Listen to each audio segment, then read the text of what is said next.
بسم الله الرحمن الرحیم. د زرغون تلویزیون درنو لیدونکو او زده کوونکو السلام علیکم ورحمت الله وبرکاته. دا د زه فاروق احمد یو ځل بیا ستاسو په درنه حضور کې حاضر شوی یاستم ترڅو تاسو ته د زرغون تلویزیون له لارې دغه درسونه په ژوندۍ بڼه وړاندې کړم. په دې هیله چې دغه درسونه تر پایه راسره وګورئ او د هغې د ګټو څخه مستفید شئ. نو راځو نن زموږ او تاسو مضامین د فزیک، کیمیا او بیولوژي. نن به په دغه مضامینو کې موږ او تاسو ته یو څه اندازه درس درکوو. لومړی راځو کیمیا ته، کیمیا علم ته.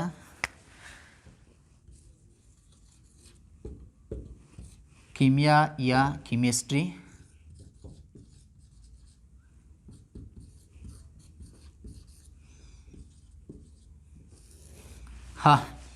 لکه څه رقم چې په تیر ځل درس کې هم موږ دغه یادونه وکړه چې په هر مضمون په شروع کې دا درې شیان ضروري دي.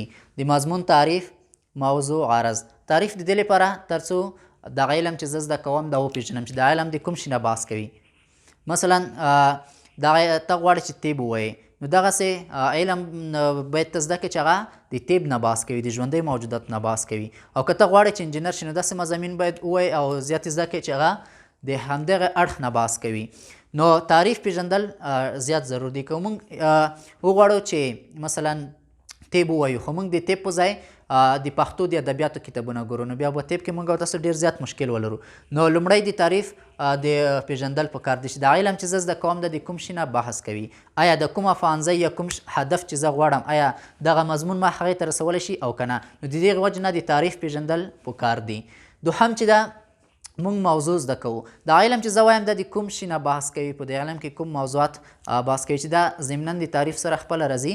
او بل دا د علم ګټې زده کول پکار دي. مثلا زه اوس کیمیا علم وایم، د کیمیا علم فایده څه شی ده، دغه علم به ماته کومه ګټه ورسوي. نو لومړی راځو تعریف ته. تعریف بیا هم په دوو برخو باندې وشو. لومړی راځو لغوي تعریف ته د کیمیا. لغوي تعریف. د کیمیا لغوي تعریف دغسې ده. اول باید موږ د لغوي تعریف لپاره د دې کلمې مصدر معلوم کړو چې د کیمیا یا کیمسټري لفظ ده د کومې کلمې څخه راوتلی ده. نو کله چې مصدر معلوم شو، اصل ځای معلوم شو، بیا وروسته خپله د کیمیا لغوي معنی هغه را برسېره کېږي. نو کیمیا چې ده دا اصل کې کیمي لفظ ده. کیمی لفظ. دا کیمی لفظ چې ده دا بیا مشتق شوی ده د کوم لفظ څخه؟ البته مشتق شوی نه ده، چین شوی ده که نه. نو دغه د عربي د شیمی لفظ نه څخه شیمی، یعنی د اصل کې په عربي ژبه کې شیمی تلفظ کېږي. نو د شیمی لفظ دوی بدل کړی ده کیمی ته، یعنی انګریزان او داسې لویدیځ هېوادونه چې کوم دی هغه د شیمی په ځای دوی څنګه تلفظ کوي؟ کیمی تلفظ کوي. شیمی لفظ بیا د څه څخه اخیستل شوی ده؟ دا شیمی لفظ د شمان عربي کلمې څخه اخیستل شوی ده. شمان، شمان عربي کلمه. اوس د شمان معنی څه شی ده په عربي ژبه کې؟ نو شمان ویل کېږي اسرارآمیز شي ته. اسرار آمیز یو معنی، بل ګټور، مفید، اکثیر. نو دغه شمان لفظ دغه لاندې معناوې لري. نو شمان په عربي ژبه کې څه ته وایي؟ اسرارآمیز، یعنی د رازونو څخه ډک شی یا د ګټو څخه ډک شی معنی لري، ګټور معنی لري، مفید او اکثیر. لکه پښتو کې ګټور ورته وایي، فارسي کې مفید، او یوناني او داسې ځینو نورو ژبو کې اکثیر ورته وایي. نو د شمان لغوي معنی څه شی ده؟ اسرارآمیز، ګټور، مفید او داسې نور.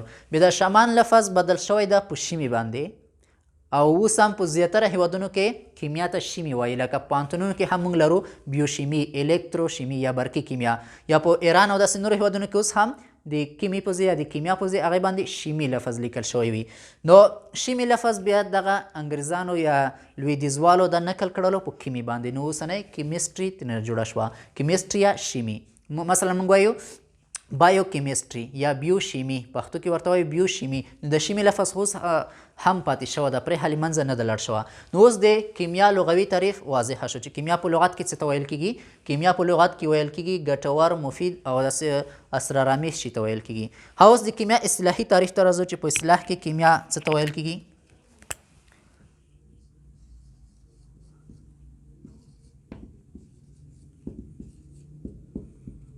اصطلاحي تعریف د کیمیا داس کوو. هغه علم دی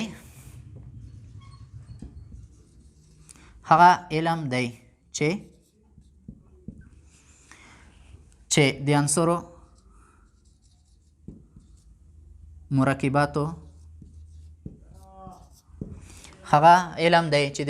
مرکباتو او د هغوی د لاسته راوړنو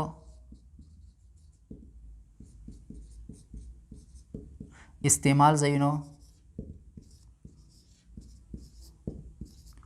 او خواصو څخه بحث کوي.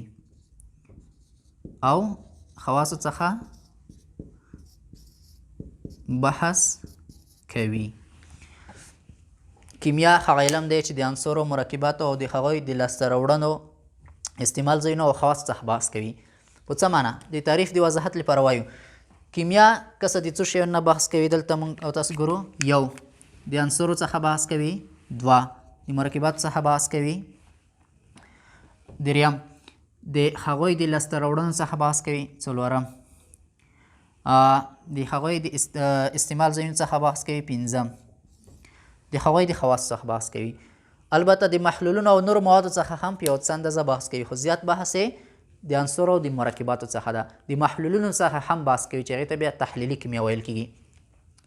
د عنصرو څخه کیمیا څنګه بحث کوي، دې باندې ځان پوهېدل پکار دي. عنصر موږ ته معرفي کوي کیمیا چې عنصر څه ته وایي، په څومره ډولونو باندې عنصر ویشل شوي دي. مثلا شبه فلزونه کوم دي، فلزونه کوم دي، غیر فلزونه کوم دي، نجیبه غازونه کوم دي، څومره په جامد حالت شتون لري، څومره په مایع حالت شتون لري. دغسې د عنصرو نه بحث کوي. د هغوی د مرکباتو څخه هم بحث کوي. مثلا کله چې عنصر سره یو ځای کېږي کوم مرکبات ورڅخه جوړیږي. مثلا مالګه سره کوم مرکب ده، چونه څنګه مرکب ده، HCl تیزاب، سلفوریک اسید دا څنګه مرکبات دي. نو د هغوی څخه بحث کوي.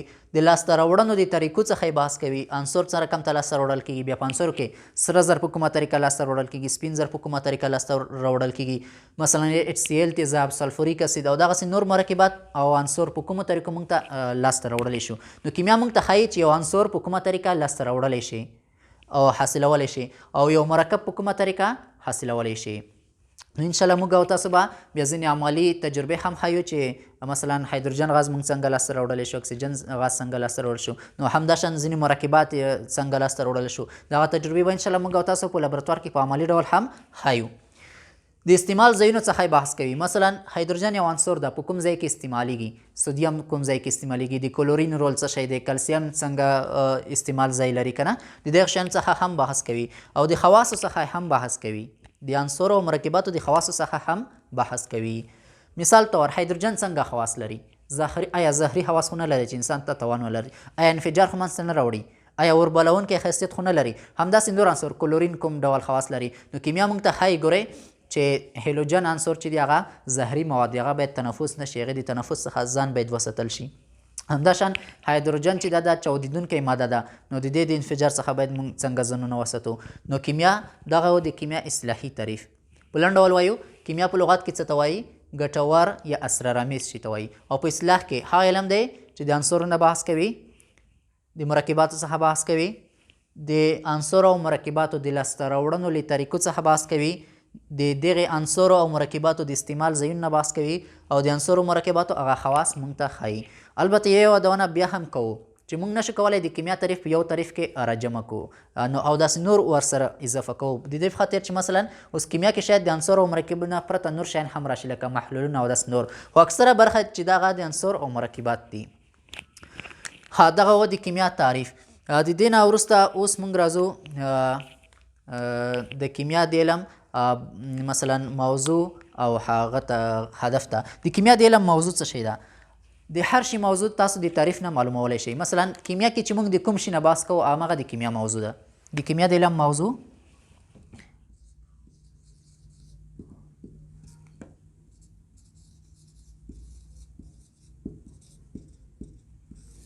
نو د کیمیا د علم موضوع چې ده هغه عبارت ده د عنصرو څخه. عنصر دویم مرکبات، دریم محلولونه او داس نور. دا د کیمیا د علم موضوع شوه. یعنی کیمیا علم موضوع چې د عنصر دی، عنصر نه بحث کړل دي، مرکبات دي، محلولونه دي او داسې نور نه مراد څه شی دي. او داسې نور نه مراد مثلا د دوی د لاسته راوړلو طریقې یا استعمال ځایونه یا داسې نور د دغې مربوطه چې د دوی په پیژندل کېږي یا د دوی د پیژندلو لپاره اړین هغه ټول شیان د کیمیا د علم موضوع ګرځي. اوس راځو د کیمیا د علم د زده کړې غرض. ولې باید موږ کیمیا زده کړو؟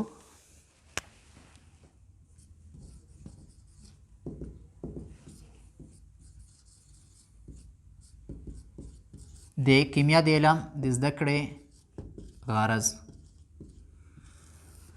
د کیمیا د علم زده کول څومره اړین دي، ولې باید زده کړل شي، دې باندې اوس بحث کوو. نو راځو د کیمیا علم چې ده اول د محیط له نظره.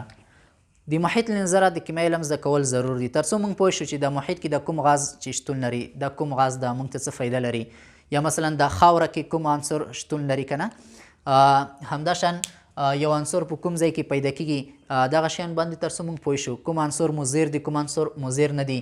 دویم د بیولوژي له نظره. د بیولوژي نظره کیمیا که موږ زده کړو یا کیمیا زده نه کړو کومو نقصانونو سره مخامخ کېږو. د بیولوژي نظره د کیمیا علم ارزښت دغه دی تر څو زموږ او ستاسو وجود چې دا ټول د عنصرو څخه جوړ شوی ده او د مرکباتو څخه جوړ شوی ده. اوس زموږ او ستاسو په وجود کې کلسیم سره رول لري، که کلسیم شتون سره د کمښت سره مخامخ شو کوم زیانونه موږ ته متوجه کېږي. همداشان فاسفورس ده، سودیم ده، کلورین ده او مختلف نور عنصر دي. دغه عنصر زموږ او تاسو د وجود لپاره څومره ضرور دي، همداشان د ژوندیو موجوداتو د وجود لپاره دغه عنصر څومره ضرور دي. نو دغه د کیمیا د علم بیولوژیکي ارزښت ده. همداشان صنعتي ارزښت لري کیمیا علم. صنعتي ارزښت د کیمیا د علم دغه ده چې مثلا کوم مواد که موږ تولید کړو نورو هیوادونو ته هغه یا بازار ته هغه موږ وړاندې کړو تر څو د هغې څخه موږ زیات پیسې لاسته راوړو. لکه په اوس وخت کې د عضوي موادو صنعت چې هغه د کیمیا په د علم په مرسته جوړیږي یا لومړي ځل لپاره جوړ شوي دي، دا په نړۍ کې بیخي زیات ده. نو صنعتي ارزښت لري. البته داسې د مختلفو زاویو څخه موږ د کیمیا د علم ارزښت معلومولی شو. خو کله چې موږ د کیمیا د علم بخشونه ووایو نو هغه بخشونو کې به تاسو ته واضحه معلومه شي چې د کیمیا څومره بخشونه لري او د هر بخش د کوم شي نه بحث کوي او څومره د اهمیت وړ ده. کله چې موږ او تاسو کیمیا زده نه کړو موږ او تاسو نه پوهېږو چې د موږ کوم غاز خولې ته نه باسو او کوم غاز د باندې وباسو. موږ او تاسو نه پوهېږو چې دغه د موټر لوګي یا داسې نور لوګي هوا ته کوم نقصانونه اړولی شي. موږ او تاسو نه پوهېږو چې د زلزلې اصلي لاملونه څه شي دي، د خاورې کیفیت مقصد څنګه ده.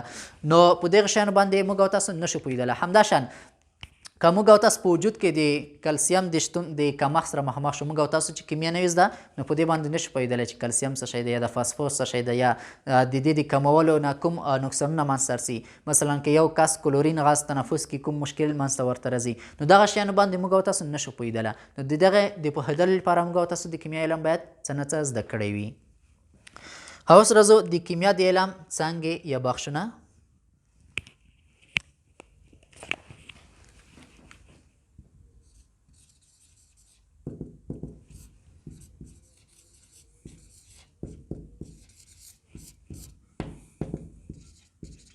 د کیمیا د علم څانګې.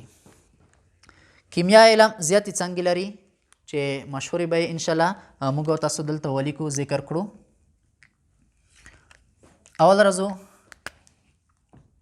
غیر عضوي کیمیا. غیر عضوي کیمیا دا د کیمیا د علم لومړنۍ څانګه ده چې د غیر عضوي مرکباتو څخه بحث کوي. البته د تعریفونو کې زیاته تشریح نه موږ صرف نظر کوو ځکه په تلویزیون کې موږ ډېر لږ وخت لرو تر څو په لږ وخت کې مو مهم ضروري شیان یې وي. که چېرته موږ او تاسو غواړو صرف په کیمیا کې یو څو سطح مقصد خبرې کولی شو، هغه خبرې به د وخته په کتو سره کوو. یعنې مکتب کې داسې نورو ځایونو کې چې کله موږ او تاسو کافي وخت ولرو بیا به یو موضوع زیاته څېړو. دلته موږ یوه موضوع ډېر په ژور ډول نه څېړو، صرف سرسري هغه موضوع څېړو، مهم نکات یې بیانوو، نور د موضوع تحقق هغې نه صرف نظر کوو دلته. نو غیر عضوي کیمیا د کیمیا یو ډول ده چې د عضوي موادو څخه غیر عضوي موادو څخه بحث کوي. دوهم ډول هغه چې ده عضوي کیمیا ده چې د عضوي موادو څخه بحث کوي. دریم ډول تحلیلي کیمیا ده. تحلیلي کیمیا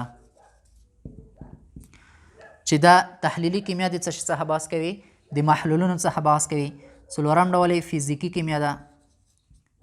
فزیکي کیمیا فزیکي کیمیا بیا بحث کوي د کیمیاوي موادو فزیکي خصوصیات لکه چارج شو مثلا یا فشار یا حرارت درجه او داسې نورو کیمیتونو څخه بحث کوي. پنځم ډول اتومي کیمیا ده.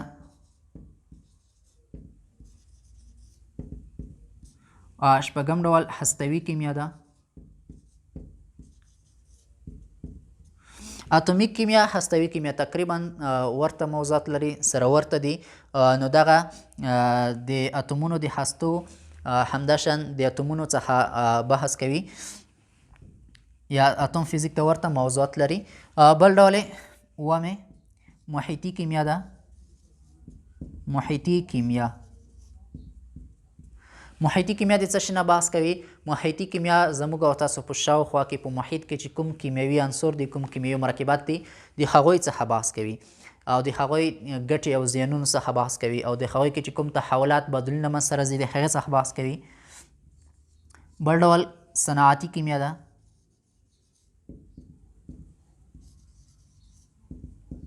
صنعتي کیمیا صنعتي کیمیا د څه شي څخه بحث کوي؟ د صنعت او تجارت څخه بحث کوي، د کیمیاوي موادو د صنعت او تجارت څخه، مثلا پلاستیک، رنګ، دواګانې او داسې نور مواد مثلا څنګه د کیمیا د علم په واسطه جوړیږي او کومو ځایونو ته مثلا دغه باید صادر کړل شي یا وارد کړل شي. نو دا ټول د صنعت څخه بحث کوي، د تجارت څخه، د کیمیاوي موادو صنعتي ارزښت هغې څخه بحث کوي چې د کیمیاوي مواد چې دي په صنعت یا تجارت کې څومره ارزښت لري او څومره مهم دي، د دې څخه بحث کوي. او بل ډول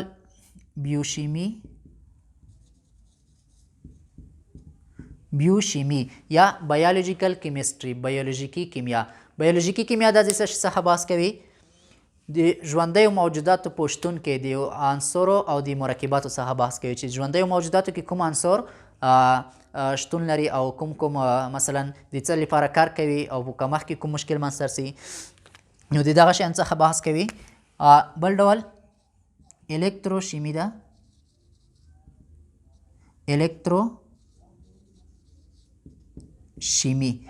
الکتروشیمي د څه شي نه بحث کوي؟ د برق او کیمیاوي تعاملاتو ترمنځ اړیکې نه بحث کوي. مثلا څنګه د کیمیاوي تعاملاتو څخه برېښنا منځته راوړلی شو، همداشان څنګه د کیمیاوي تعامل څخه برق تولیدولی شو او یا د برق په واسطه څنګه یو کیمیاوي تعامل منځته راوړلی شو. لسم ډول چې ده هغه الکتروشیمي ده. الکتروشیمي یا برقي کیمیا. برقي کیمیا د څه شي څخه بحث کوي؟ برقي کیمیا موږ ته دغه راښایي چې څنګه د کیمیاوي تعامل په واسطه برېښنا منځته راوړلی شو او څنګه د برېښنا په واسطه یو کیمیاوي تعامل سرته رسولی شو. بل ډول کریسټل شیمي ده. کریسټل شیمي دا د څه شي نه بحث کوي؟ دا د کریسټلونو یا د کوم مرکبات چې دي که نه د هغوی فضایي شبکې یا بیلوري شبکې د هغوی څخه بحث کوي چې دا په جیولوژي کې بیا خاص ارزښت لري. نو همداشان د کیمیا ځینې نورې هم مهمې او مشهورې څانګې شته. څانګې زیاتې دي البته، مثلا جیوشیمي مهمه څانګه ده. جیوشیمي چې دا په ځمکه کې مثلا چې د ځمکه کې کیمیاوي مرکبات دي، کیمیاوي عنصر دي، د هغوی د شتون څخه د هغوی ګټې زیانونه د دې شیانو څخه بحث کوي. یعنې په ځمکه کې د کیمیاوي عنصرو او مرکباتو مطالعه دې ته جیوشیمي وایي. نو داسې نوره هم زیاتې څانګې لري، موږ یې صرف دلته یو څه مشهورې څانګې ولیکلې، همدومره کافي دي. خو زموږ او تاسو د کیمیا درس په همدغه ځای باندې پای ته رسیږي، په دې هیله چې دغه درس په ښه شان سره زده کړئ.